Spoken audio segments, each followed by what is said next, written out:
அன்பானவர்களே, அன்பு வணக்கங்கள். உங்கள் மனதில் இருக்கின்ற ஆன்மாவாக்கிய ஆண்டவனை நான் வணங்குகிறேன். மனதில் ஆன்மா இருக்கா? கடவுள் இருக்கானா? இருக்கிறான். ஆனா அவன் மனது கீழே இருக்கிறான். நீ மனதின் மேலேயே பார்ப்பதால் அவன் மனது கீழே மனது இல்லாத போது அவன் வெளிப்படுவான். நீங்க மனத்தோடு நிக்கிறீங்க, மனத்துக்கு கீழே போக மாட்டேன்றீங்க, மனத்திலிருந்து விட்டு விலகி வர மாட்டேன்றீங்க. அதனால உங்களுக்குள்ள இருக்கிற இறைவனை உங்களால் உணர முடியல. அவ்வளவுதான் பிரச்சனை. உங்களுக்கு இருக்கிற கர்மாவை நீங்கள் தான் போக்கிக் கொள்ள வேண்டுமே தவிர, உங்களுக்கு நீங்கள் சேர்த்துக்கொண்ட பாவங்களை நீங்களா போக்கிக் கொள்ள வேண்டுமே தவிர வேறு யாரும் உங்களுக்கு உதவி செய்ய முடியாது. முதல்ல இந்த பாவம் என்னன்னா, கர்மா என்னன்னு நீங்க தெளிவா தெரிஞ்சுக்கணும். டேய், பாவத்தை செய்யாதரா சொல்றாங்கல்ல, டேய் புண்ணியத்தை தேடுறா சொல்றாங்கல்ல. உங்களுடைய மனதாலோ எண்ணத்தாலோ பேச்சாலோ செயலாலோ செய்கின்ற செயல்களினுடைய விளைவுகள் கர்மாக்களாக மாறுகிறது. நீ மனசுல நல்ல எண்ணங்களையே எண்ணி, நல்ல வார்த்தைகளையே பேசி, நல்ல செயல்களையே செய்து வந்தா அதற்கு பேரு நல்ல பதிவுகள்னு பேரு, நல்ல கர்மாக்கள்னு பேரு. அததான் புண்ணியம்னு சொல்றோம். நீ மனசுல கெட்டதையே எண்ணி, வார்த்தையில கெட்ட வார்த்தைகளையே பேசி, கெட்ட செயல்களையே செய்து வந்தா இதனுடைய விளைவுகளும் பதிவுகளாக மாறுகிறது. இதுவும் கெட்ட கர்மாக்கள் தான், கெட்ட பதிவுகள் தான். ஆக நீங்கள் மனதில் எதை எண்ணுகிறீர்களோ, எதை பேசுகிறீர்களோ, எதை செய்கிறீர்களோ அதுவே நல்ல பாவங்களாக நல்ல புண்ணியங்களாக மாறுது. பாவத்துல கூட நல்ல பாவம் இருக்குது. அப்போ உங்களுடைய கர்மாக்கள் நீங்கள் சேர்த்து கொண்ட பதிவுகள், அதில் இருக்கக்கூடிய பாவங்கள். ஏய், தெரிஞ்சோ தெரியாமலோ பாவத்தை செய்யாதரா பெரியவங்க சொல்றாங்கல்ல. டேய், எறும்ப சாகடிக்காத குழந்தைக்கு நம்ம சொல்றோம். என்ன அது பாவம்? அந்த குழந்தைக்கு தெரியுமா அது பாவம்னு? எந்த உயிரினங்களை துன்புறுத்தினாலும் அது பாவத்தில் அமைகிறது, சேர்க்கிறது. ஆனா இன்றைய மக்கள் என்ன செய்யறான்? தெரிஞ்சேதான் பாவத்தை செய்யறான். அவன் ஏன் செய்யறான்னு அவனுக்கு தெரியறது இல்லைன்னு சொல்லாதீங்க, எல்லாம் தெரிஞ்சுதான் செய்யறான். அது என்ன? ஒருத்தரை ஏமாத்துறது பாவம், ஒருத்தர்கிட்ட பொய் சொல்றது பாவம், ஒருத்தரை வஞ்சம் தீக்கிறது பாவம், ஒருத்தரை பழி தீக்கிறது பாவம், ஒருத்தரை கொலை பண்றதும் பாவம் தான். அது மனசால கொலை பண்ணாலும் அது பாவம் தான். கத்தியத்து தான் குத்தணும்னு இல்லை, நீ மனசால அவன் அழிஞ்சு போகணும்னு நினைச்சாலும் அது பாவம் தான். அப்போ நீங்கள் சேர்த்துக்கொண்ட பாவங்கள், இதை தீர்க்க நீங்க எங்க ஓடுறீங்க? பாவத்தை நீங்க செய்திடுறீங்க. இறைவன் கிட்ட போய் என்ன பண்றீங்க? மன்றாடுகிறீர்கள், கண்ணீர் விட்டு கதறி அழுறீங்க. இந்த பாவம் உங்களுக்கு எந்த விதத்திலெல்லாம் உங்களுடைய வாழ்க்கையை பாதிக்கிறது என்பதை சரியான முறையில, மனையியல் முறையில, உடலியல் முறையில நீங்க தெரிஞ்சுக்கணும். எவனும் பாவம் செய்ய மாட்டான். அது தெரிந்து கொள்வதில் ஆர்வம் இல்லை.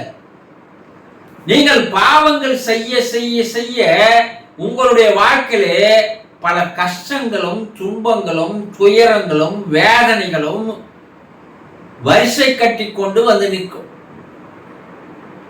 இந்த செயலும் விளைவும் சொல்லுவாங்க, காஸ் அண்ட் எஃபெக்ட்.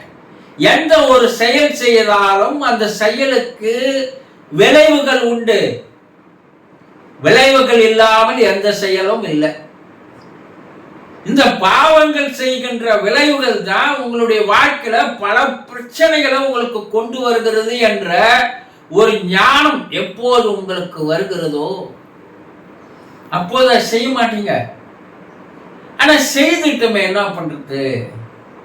அண்ணா, இறைவன் கிட்ட போய் நீ வேண்டுவதாலோ, நீ எந்த பரிகாரங்கள் செய்தாலோ, நீ என்ன பல்ட்டி அடிச்சாலோ, என்ன குட்டி கரணம் போட்டாலோ அவன் எதையும் கண்டு கொள்ள மாட்டான். அவன் உன்னை விட்டு விலகியே தான் இருப்பான். ஏன்னா நீ அவனை தெரிந்து கொண்டால் இந்த பாவத்தை செய்திருக்க மாட்டான்.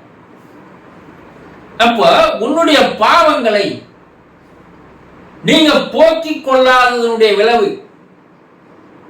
இது வரைக்கும் செய்துட்டேன் குருஜி, நீங்க சொல்றது இப்ப எனக்கு புரியுது, இனிமேல் நான் செய்யாது இருப்பதற்கு என்ன வழி? என்ன இதற்கு மேல் செய்யாது இருப்பது ஒரு முடிவு எடுத்துட்டீங்கன்னா, இனிமேல் எந்த பாவமும் நான் செய்யற மாதிரி இல்லப்பா. நான் மனசால எந்த தீங்கும் நினைக்க மாட்டேன். மனசால நான் எந்த கெட்ட எண்ணமும் எண்ண மாட்டேன். நான் வார்த்தையால ஒருத்தர் மனசை புண்படுற மாதிரி பேச மாட்டேன். நான் யாருக்கும் துன்பம் விளைவிக்கிற வகையில் எந்த ஒரு செயலும் செய்ய மாட்டேன். நீங்க ஒரு சங்கல்பம், ஒரு உறுதிமொழியை நீங்கள் எடுத்துக்கொண்டால் இனி உங்களுடைய பாவங்கள் கணக்குல சேர்க்காத பார்க்கலாம் இல்லையா?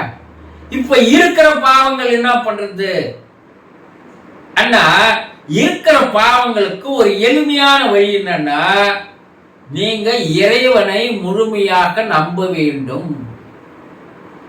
சும்மா இறைவன் இருக்கிறான்னு சொல்லின்னு போய் நீ வணங்கத்தினாலேயோ, தோப்பு கரணம் போடுறதுனாலையோ, எல்லாம் பட்டை கொட்டைக்கிட்ட எல்லாம் மாட்டிக்கிறதுனாலையோ, வேஷம் போடுறதுனாலையோ, நடிக்கிறதுனாலையோ, இதெல்லாம் உன்னை நீயே ஏமாத்திக்கிற.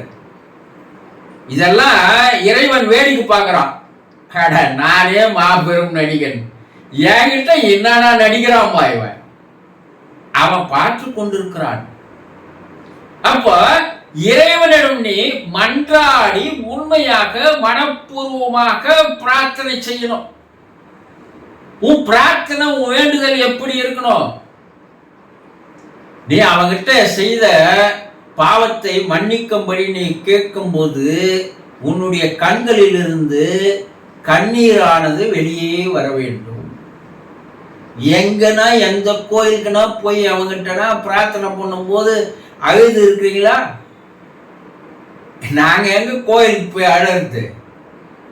நாங்க கோயிலுக்கெல்லாம் இது வரைக்கும் போயிருக்கிறோம் குறிஞ்சி, நாங்க யாருக்கிட்டையும் அழுததே கிடையாது. சொல்றீங்கல்ல? அப்போ உங்க பாவங்களை உங்களால் போக்கிக் கொள்ள முடியாது. இதை மூட்டையா சுமந்துக்கிட்டு தான் நீ போனோம். இதனால உனக்கு பல பிறவிகள் வரும்.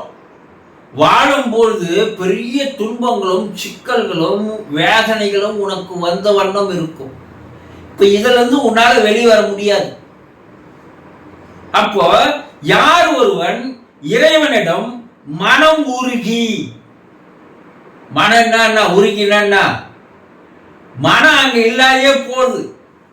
ஒரு ஐஸ் கட்டி உருக உருக உருக என்ன ஆயிடும்? அது நீராக மாறும். அது போல உன் மனமானது உருக உருக உருக அது என்ன ஆயிடும்? மனம் இல்லாது போய்விடும். அந்த மனம் இல்லாத நேரத்துல இறைவன் உள்ளிருந்து உனக்கு காட்சி தருகிறான். ஒளியாக, ஒரு வெளிச்சமாக அவன் தெரிய ஆரம்பிக்கிறான்.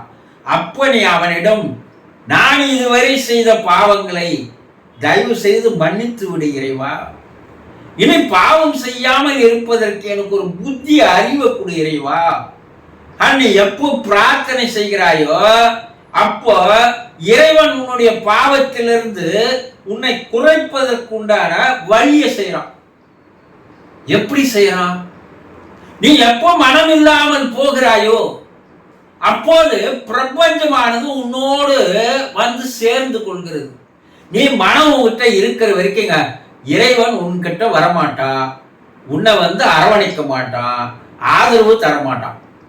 எப்ப நீ மனம் இல்லாது போகிறையோ அப்போது அந்த பிரபஞ்சமானது, இறை சக்தியானது, அருளானது உன்னை வந்து அரவணைத்து ஆதரவு தருகிறது. அப்போ உன்னுடைய பிரார்த்தனைகள் என்ன ஆகுதுன்னா அவனுடைய செவிக்கு கேட்கிறது. அப்ப அவன் என்ன பண்றான், உனக்குள்ளேயே ஒரு தைரியத்தை, ஒரு வைராகியத்தை, ஒரு ஊக்கத்தை, ஒரு உற்சாகத்தை உனக்கு தர ஆரம்பித்து அந்த பாவம் குறைப்பதற்குண்டான வழிமுறைகளை உன்னையே தேட செய்கிறான். அவன் குறைக்கல, அவன் உன்னையே தேட செய்கிறான், உன்னை செய்ய சொல்கிறான். அப்போது உன்னுடைய பாவங்கள் குறைந்து வர ஆரம்பிக்கிறது. இதை எவன் ஒருவன் சரியாக தெரிந்து கொள்கிறானோ அவன் தன்னுடைய பாவத்தை தானே கரைத்துக் கொள்ளுகின்ற ஒரு மாபெரும் அறிவாளியாக, ஞானியாக மாறிவிடுகிறான். அப்போது அவனுக்கு ஞானம் கிடைத்து விடுகிறது. அவனும் ஒரு புத்தனாக மாறலாம் என்பதை புரிந்து கொள்ளுங்கள். சந்தோஷம்.